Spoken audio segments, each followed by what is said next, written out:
Hello everyone, আজ চলে এসেছি কালনা রাজবাড়ি। এটা ১০৮ শিব মন্দিরের অপোজিটে। ঢুকেই প্রথমে পড়বে প্রতাপেশ্বর মন্দির।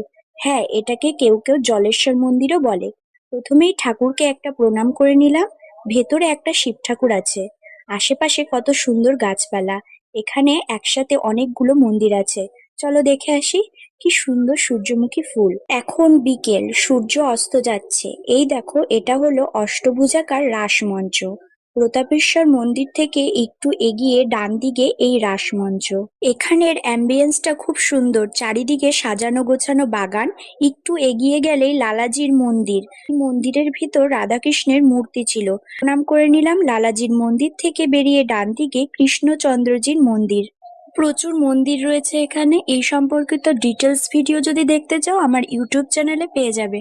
রোজ রোজ নতুন নতুন ভিডিও দেখার জন্য আমার চ্যানেলটাকে সাবস্ক্রাইব করে দিন।